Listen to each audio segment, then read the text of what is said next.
Komdigi bikin ulah lagi. Kali ini, kalau nggak salah untuk kedua kalinya, nyenggol gamers. Dulu mereka dengan tiba-tiba memblokir Steam.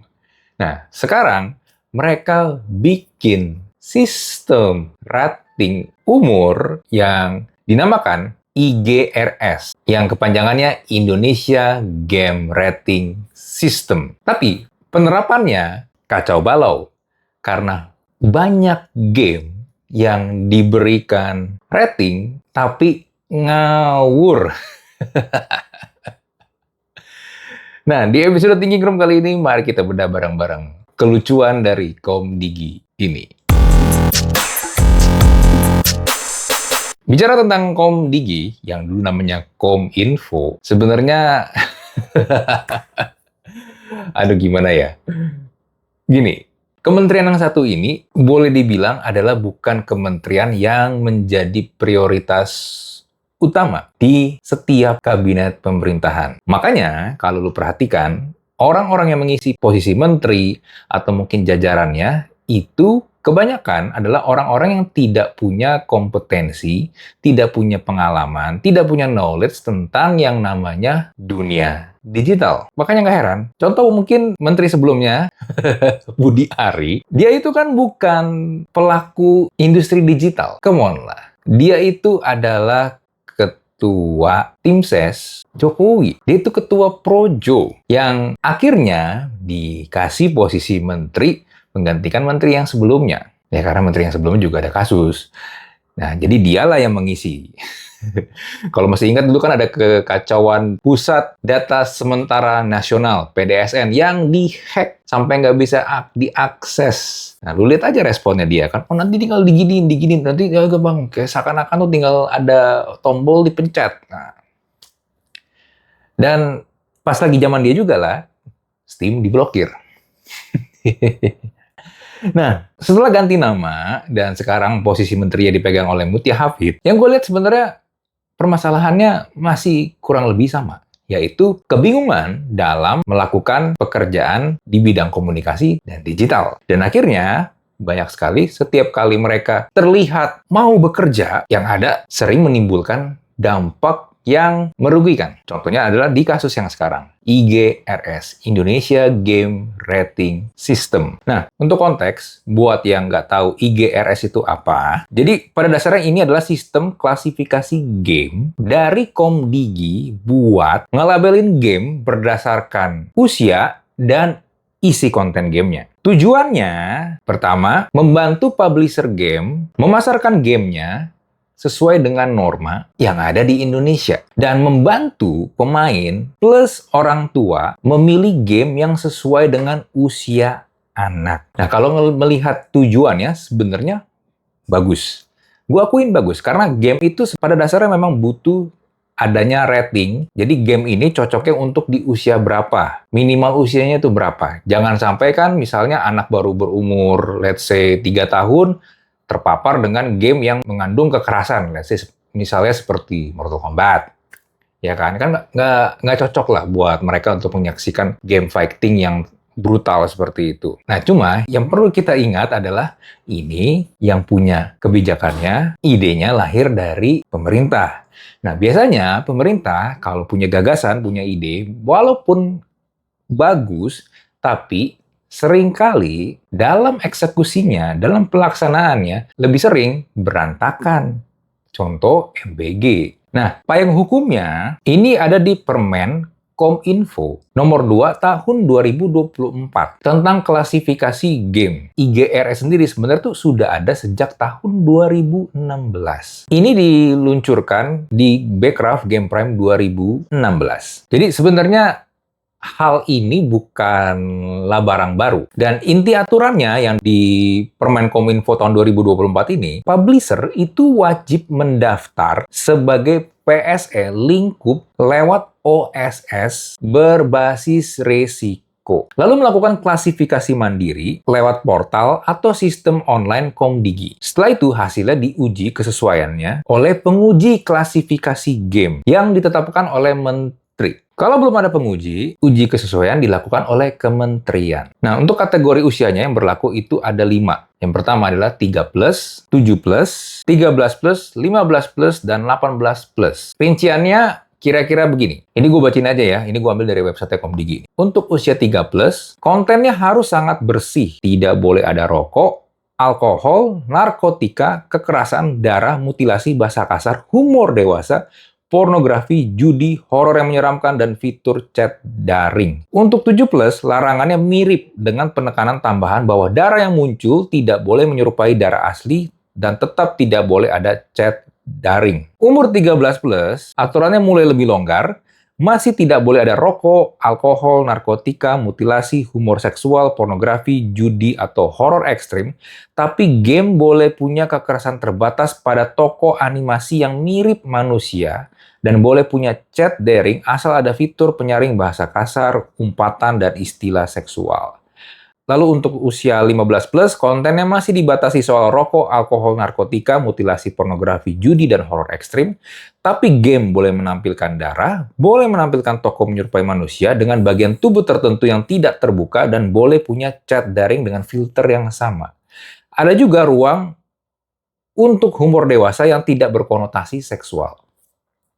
Lalu untuk yang 18+, game bisa memuat unsur yang lebih keras, rokok, alkohol, narkotika, kekerasan pada tokoh animasi yang mirip manusia, darah, mutilasi, kanibalisme, humor dewasa berkonotasi seksual, dan unsur pertaruhan tertentu. Tapi, aturan 2024 juga tegas, kalau game menampilkan pornografi atau judi dengan cash out dan alat pembayaran yang sah, mata uang asing, e-money, atau aset digital yang bisa diuangkan, game itu tidak bisa diklasifikasikan. Nah, dari sisi alur kerja, publisher wajib mencantumkan hasil klasifikasi di deskripsi, kemasan, dan iklan game. Pertanyaan gua sekarang adalah, tadi kan disebut kalau yang akan diminta ada orang atau pihak yang memberikan klasifikasi gamenya. Atau kalau nggak ada, dari pihak kementerian. Nah, pertanyaannya adalah siapa? Siapa yang punya kompetensi untuk membuat klasifikasi. Misalnya game A, oke ini cocoknya untuk 3+, game B untuk 18+, game C tidak boleh sama sekali. Siapa? Siapa orang yang ada di Komdigi yang punya kompetensi untuk melakukan hal tersebut? Karena akan menjadi fatal dan bisa mengganggu industri game yang ada di Indonesia kalau orang-orang yang ditunjuk itu bukanlah pelaku di industri game. Atau orang di Kementerian Komdigi bukanlah pelaku game. Mungkin dia pernah bermain game, Tetris misalnya, tapi itu pun sudah berbelasan tahun yang lalu. Ditanya, lu pernah main game nggak? Lu gamer nggak? Iya, tapi terakhir kali main game apa? Zuma. Sedangkan banyak game itu Ghost of Yotei, Wukong, God of War, Resident Evil, yang coba lu tanya ke orang-orang di Komdigi, mereka tahu gak game-game tersebut? Pernah main nggak? Pernah nyentuh nggak kontrolernya? Jangan-jangan terakhir kali mereka main pun juga nih PS1 atau malah mungkin konsol sebelumnya Nintendo mungkin. Saking tidak pernah bermain game. Sedangkan kalau lu bermain game, game itu kan punya kategori banyak banget. Dan kalau lu ingin memberikan rating sendiri, tentu saja kan lu harus paham, lu harus mainkan atau setidaknya lu memainkan gamenya biar tahu isi gamenya seperti apa. Nah, pertanyaan gue sekali lagi sekarang adalah siapa orang yang ditugasi untuk melakukan hal ini? Siapa yang merancang sistemnya? Dan akhirnya kan berimbas di hari ini, tanggal 5 April, ketika gue lagi bikin video ini, hasil klasifikasinya ngawur. Banyak game yang akhirnya mendapatkan rating yang tidak pas. Bahkan banyak juga yang diberikan label not for distribution, alias tidak bisa dimainkan di Indonesia. Walaupun akhirnya Komdigi memberikan klarifikasi bahwa hal tersebut belum final. Klasik masalah dari pemerintahan di Indonesia. Coba aja dulu, tes dulu aja, jalanin dulu, tapi belum siap. Nah, mismatch pun akhirnya terjadi antara ya rating dari IGRS dengan rating yang ada di Steam. Ini mismatch. Sehingga akhirnya yang gue lihat, Steam ini seperti sedang dipaksa untuk menyesuaikan sistemnya mereka dengan aturan lokal yang ada di Indonesia. Inilah yang menjadi masalah utama, yaitu di mesin klasifikasi, bukan di ratingnya. Steam itu sebenarnya sudah punya sistem sendiri, yaitu mengandalkan konten survei dan data yang sudah ada untuk game lama, lalu menyesuaikannya untuk pasar Indonesia. Dari situ, kalau pengisian surveinya tidak lengkap, atau isi kontennya ambigu, atau logika kategorinya nggak pas, inilah yang membuat hasil ratingnya jadi banyak yang ngaco. Sekarang bagaimana caranya supaya untuk membuat dari sisi Steam-nya dan dari sisi IGRS-nya ini bisa sinkron? Gue pribadi sebenarnya kalau gue jadi Steam ya, gue mungkin akan memilih, yaudahlah bodo amat. Kenapa bodo amat? Karena sebenarnya untuk game, let's say game AAA atau game konsol atau game yang ada di PC, dibilang besar ya nggak juga. Ada marketnya, tapi come on, kita tahu lah, di sini bajakan masih banyak. Resident Evil Requiem kemarin baru keluar aja, bajakannya udah ada di mana-mana kok. Tapi dari pihak Komdigi-nya memaksakan nih, lo harus ikut aturan gue udah bikin peraturan, lo harus ikut. Nah, Steam-nya mau atau enggak? Ngikut, mau diatur-atur untuk sebuah negara yang secara market buat Steam sendiri nggak signifikan. Dan buat publisher game dari luar juga, ya udahlah, nggak ada Indonesia juga nggak apa-apa. Kalau ini terjadi, of course paling pertama yang kena dampak adalah gamer. Sebagai gamer, nggak bisa mainin gamenya. Nah, karena nggak bisa mainin gamenya, solusinya apa dong? Kalau pengen main gamenya, ya bacakan. Kan jadinya lucu. Jadinya miris. Secara nggak langsung, akhirnya Komdigi membuat orang mencari atau memainkan game bajakan. Karena bikin sesuatu yang rumit. Yang masalah yang tadinya tidak ada, diada-adain. Ya biar kelihatan kerja kan. Lalu yang kena dampaknya adalah publisher. Terutama publisher yang kecil. Karena gini, secara bisnis, efek terbesarnya kan sebenarnya ada dua. Discoverability dan biaya compliance. Discoverability-nya turun, artinya gamenya susah atau tidak bisa ditemukan di Steam karena tidak bisa memenuhi aturan yang diterapkan oleh Komdigi. Otomatis kan gamenya jadi nggak ada. Berarti si publisher harus melakukan compliance. Melakukan compliance, of course, butuh biaya. Belum lagi mengisi kuesionernya dengan benar supaya sesuai dengan rating yang dimau oleh Komdigi dan penyesuaian-penyesuaian yang lain. Ya, buat publisher besar mungkin oke lah, nggak masalah lah. Ini cuma tugas compliance, pekerjaan compliance tambahan aja. Tapi kan ya itu, buat publisher kecil, ya ini akhirnya jadi merepotkan. Nah, bayangkan kalau itu publisher datang dari Indonesia. Udahlah bikin game susah, mendistribusikannya susah, marketingnya juga ribet, tambah dengan urusan beginian. Nah, lalu kenapa sih Komdigi nggak ngikutin yang sudah ada aja? Kan sebenarnya game itu kan sudah punya rating dari ESRB. Kan nggak perlu repot-repot bikin rating sendiri. Nah ini kalau yang gue lihat, ESRB itu kan sistem ratingnya tuh bersifat self-regulatory. Di mana ini sifatnya sukarela. Dan juga lahir di pasar Amerika. Nah, kembali ke tujuan IGRS, Komdigi kan pengennya mau aturan yang sesuai dengan norma di Indonesia. Ribet? Ya, ribet emang. Tapi ya, di antara hal-hal yang menurut gua bisa seharusnya lebih diprioritaskan oleh Komdigi untuk melakukan tugasnya nih, harusnya itu pemberantasan judul. Jangan hanya cuma blokir-blokir, tapi juga kebiangnya nih, siapa, bisa nggak dicegah, tangkap.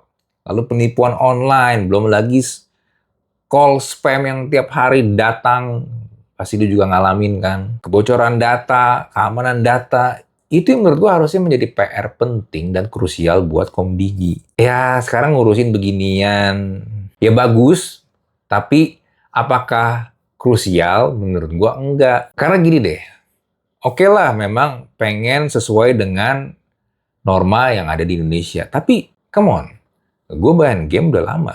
Gue main game dari zaman Nintendo, 8-bit. Gue nggak tahu lu main game dari kapan, tapi kalau kita bermain game, Sebenarnya yang kita nikmatin itu kan adalah sensasi permainannya kan. Kompetisi yang ada di situ. Tantangan yang ada di game tersebut. Kita pengen menamatkan, memenangkan yang ada di game tersebut. Yes, ada rating. Gue setuju dikasih rating. Tapi kalau pembuatan rating ini akhirnya malah bikin industri game yang ada di Indonesia menjadi sulit untuk bergerak, bahkan bisa mematikan karena urusan tetek bengeknya yang ribet ini, ya akhirnya seperti yang gue ngomong di awal. Orang-orang yang ada di Kementerian Komdigi ini sebenarnya memang bingung harus ngapain. Jadi lihat, oh kayaknya ini bisa dikerjakan, kerjakan aja. Bikin peraturan menteri, laksanakan, eksekusi. Dampaknya seperti apa, nanti aja lihat. Come on, harusnya kalau lu bikin satu project, apalagi ini melibatkan orang banyak, gak cuma pihak kementerian doang, harusnya kan diukur, harusnya kan dilihat dampaknya akan seperti apa. Kan bisa dibikin kalkulasi dong, plus minusnya seberapa banyak. Kalau minusnya ternyata lebih banyak, ya jangan dong. Tapi kan, menurut gue kayaknya gitu nggak dilakukan. Ya karena orang-orang yang ada di Komdigi, bukan orang-orang yang memang punya pengalaman dan punya kompetensi di industri digital. Makanya bingung harus ngapain. Dan kalau akhirnya ini mematikan industri game yang ada di Indonesia, dan akhirnya orang-orang yang sudah rela, yang memang mau memajukan industri game, baik dari pihak publisher maupun gamer, kalau dari gamer kan beli game yang original, nggak masalah, bayar. Tapi dengan aksesnya malah dibatasi, malah ditutup dengan aturan yang ribet seperti ini, dan akhirnya tidak bisa memainkan gamenya, ya ujung-ujungnya ngerugikan akhirnya industri game secara keseluruhan. Ya makanya Komdigi itu harusnya ditambah satu huruf E di tengah-tengah. Komdigi jadi Komedigi. Komedi. Karena tindak tanduknya sering banget lucu. Tapi lucunya menyebalkan. Oke lah. Itu ocehan dari gua. Silakan kalau yang mau komentar atau ada pertanyaan bisa langsung tulis di kolom komen. Kita jumpa lagi di Thinking Room episode berikutnya. Bye.